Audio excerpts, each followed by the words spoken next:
Dans le paysage tumultueux de l'entrepreneuriat français, un nom résonne avec une force singulière. Xavier Niel.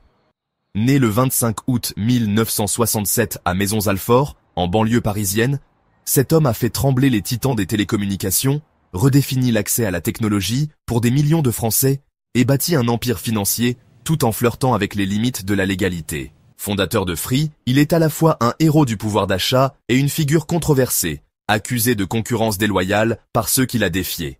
Comment un adolescent hacker, passé par la prison, est-il devenu l'un des milliardaires les plus influents de France?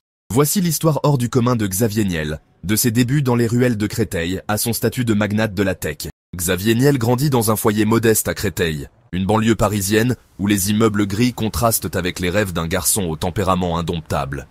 Son père, juriste dans un laboratoire pharmaceutique, et sa mère, comptable, insistent sur l'importance de l'éducation, mais Xavier se révèle un élève médiocre. À l'école élémentaire à Lezard, puis au collège Pasteur et au collège catholique de Maillé, ses notes reflètent un désintérêt profond pour le système scolaire. À 17 ans, Xavier s'entoure d'une bande d'amis, partageant son amour pour l'informatique. Ensemble, ils se lancent dans un défi audacieux, pirater le décodeur de Canal+, la chaîne cryptée qui fait fureur dans les années 1980. Bien que l'acte soit illégal, ils le perçoivent comme un jeu intellectuel, une épreuve de leur ingéniosité. Avec quelques composants électroniques, des soudures improvisées et des lignes de code, ils fabriquent un faux décodeur, qu'ils vendent sous le manteau dans les rues de Paris pour 250 francs pièce, environ 38 €. Pour Xavier, l'excitation ne réside pas seulement dans l'argent, mais dans le frisson de contourner le système, de défier l'ordre établi. Mais la liberté a un prix. Convoqué au commissariat, Xavier s'attend à une sanction sévère. À sa grande surprise, les autorités lui proposent un marché, collaborer avec la direction de la surveillance du territoire, le service de contre-espionnage français. En pleine guerre froide, la DST cherche à contrer les infiltrations étrangères, notamment soviétiques, dans les réseaux français. Xavier et ses amis deviennent des informateurs, explorant les systèmes informatiques des entreprises pour détecter des intrusions, en échange de leur immunité. Cette double vie, hacker et agent officieux, forge son audace et son pragmatisme. En 1986, à 19 ans, Xavier repousse les limites en piratant les téléphones portables de l'Élysée, y compris celui du président François Mitterrand. Cet exploit, dont on ignore s'il était commandité par la DST ou réalisé pour le simple plaisir de la transgression, fait la une des journaux. Le nom de Xavier Niel devient synonyme d'audace, suscitant à la fois l'admiration et la controverse. Parallèlement, Xavier cumule des petits boulots, développant des systèmes informatiques pour des entreprises dépourvues de compétences technologiques. À 18 ans, il gagne des centaines de milliers de francs, une fortune colossale pour l'époque. Contre la volonté de son père, il abandonne ses études en classe préparatoire pour se consacrer à ses projets. Pourquoi s'encombrer d'un diplôme quand il surpasse déjà ses professeurs en revenus et en ambition? Dans les années 1980, la France découvre le Minitel, un terminal de communication distribué gratuitement aux foyers.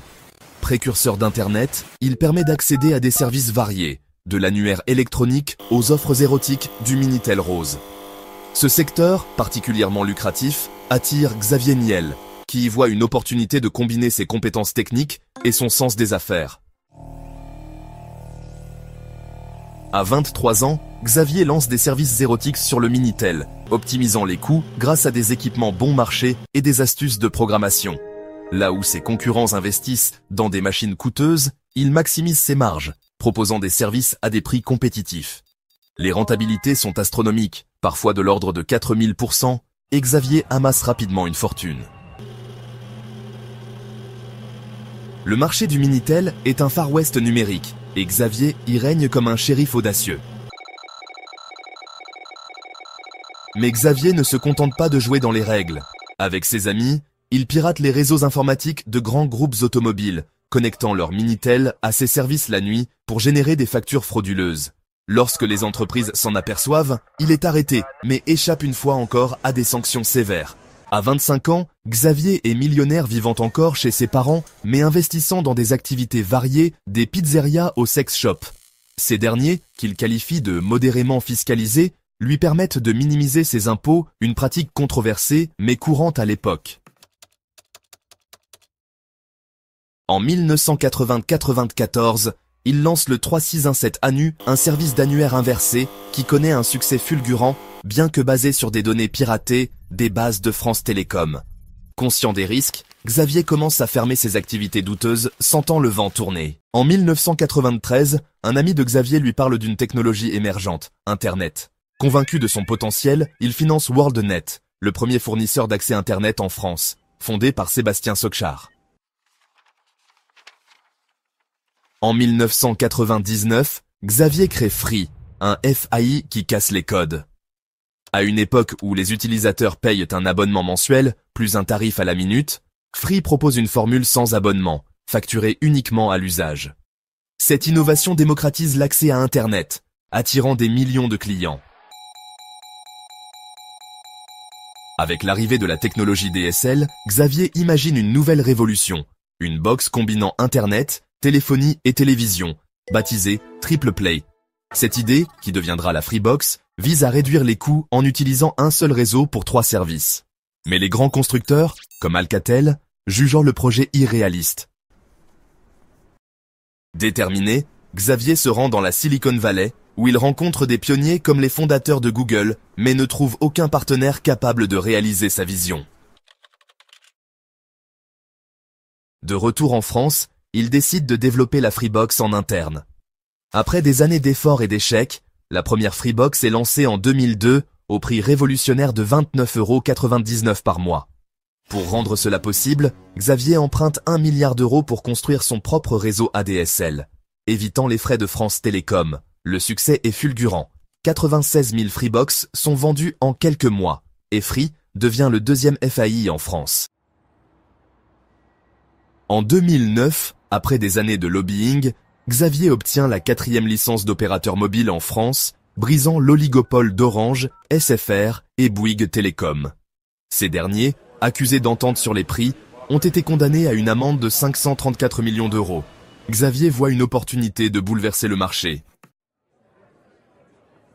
Le lancement de Free Mobile en 2011 est historique, avec des forfaits à 2 € pour une heure d'appel et 60 SMS, et 19,99 € pour un forfait illimité, Free attire plus d'1 million de clients le premier jour. Les concurrents perdent des centaines de milliers d'abonnés, forçant Orange à créer Soch, SFR à lancer Red et Bouygues à introduire BNUU.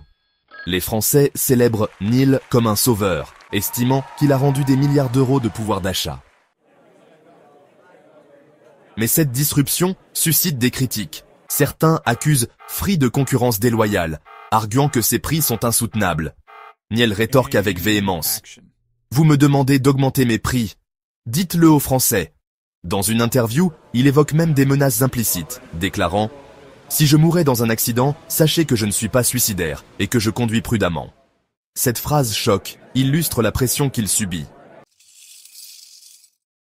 En 2004, la réussite de Niel est ternie par une arrestation spectaculaire. Inculpé pour proxénétisme aggravé et recel d'abus de biens sociaux, il est accusé d'avoir tiré profit d'un sex shop à Strasbourg où de la prostitution était pratiquée. Bien que blanchi des accusations les plus graves, il est condamné en 2006 à 2 ans de prison avec sursis et 250 000 € d'amende pour avoir perçu 200 000 € de revenus non déclarés sur 3 ans. Cette condamnation surprend, car Niel, déjà milliardaire, n'avait pas besoin de cet argent. Son avocat plaide l'ivresse de la transgression, suggérant que Niel était attiré par le frisson de l'illégalité. Il passe 1 mois en prison, une épreuve qu'il vit mal, perdant du poids et l'appui de nombreux amis. Pourtant, il reste actif, travaillant sur les dossiers de Free depuis sa cellule. Au-delà des affaires, Niel s'engage dans des projets philanthropiques. En 2010, il lance Kima Ventures, un fonds d'investissement qui soutient 2 startups par semaine, avec des investissements de 100 000 à 150 000 €. Avec plus de 800 entreprises dans son portefeuille, Kima est l'un des fonds les plus actifs au monde, ayant investi dans des succès comme Alan, Payfit et Ledger. En 2013, il fonde 42, une école de codage gratuite, sans professeurs ni cours magistraux. Basée sur l'apprentissage peer-to-peer, elle forme 1000 étudiants par an et compte 43 campus dans 23 pays. Une anecdote illustre son esprit. Lorsque des étudiants piratent à la base de données pour modifier leurs notes, Niel applaudit leur ingéniosité. En 2017, il inaugure Station F, le plus grand campus de startups au monde, dans une ancienne gare parisienne. Accueillant 1000 startups, Station F vise à faire de Paris un hub mondial de l'innovation. Inauguré par Emmanuel Macron, ce projet reflète l'ambition de Niel de démocratiser l'entrepreneuriat. Xavier Niel consolide son influence en s'unissant à Delphine Arnault, fille de Bernard Arnault, l'homme le plus riche de France. Ce mariage le lie à la famille la plus puissante du pays, renforçant sa stature. En parallèle, il bâtit un empire immobilier, détenant 28% d'Unibail Rodamco, Westfield et des propriétés prestigieuses comme l'hôtel Lambert, acquis pour 200 millions d'euros. Malgré sa fortune estimée à 9,9 milliards de dollars en 2025, selon Forbes, Niel reste discret. Loin des jets privés et des golfs, il explore les catacombes parisiennes, auxquelles il accède par un passage privé depuis l'un de ses appartements. Il investit également dans la presse, devenant actionnaire du journal Le Monde, consolidant ainsi son influence médiatique. En septembre 2024, Niel surprend en annonçant une conférence à l'Olympia pour le lancement de son livre « Comment devenir milliardaire ». Ce titre provocateur reflète son audace et son humour. Populaire auprès des Français, il suscite des spéculations. Son ambition s'arrête-t-elle aux affaires ou vise-t-il l'Élysée? En 2022, il reçoit la Légion d'honneur, une reconnaissance de son impact exceptionnel. Xavier Niel est un paradoxe vivant, un hacker devenu milliardaire, un rebelle devenu philanthrope, un homme accusé de tricher, mais célébré pour avoir rendu du pouvoir d'achat aux Français. Avec Free, il a démocratisé la technologie avec 42 et Station F, il a ouvert des portes à une nouvelle génération. Mais derrière ses succès se cache une question. Quel est son véritable objectif? Alors qu'il continue de défier les conventions, une chose est certaine. Xavier Niel n'a pas fini de surprendre.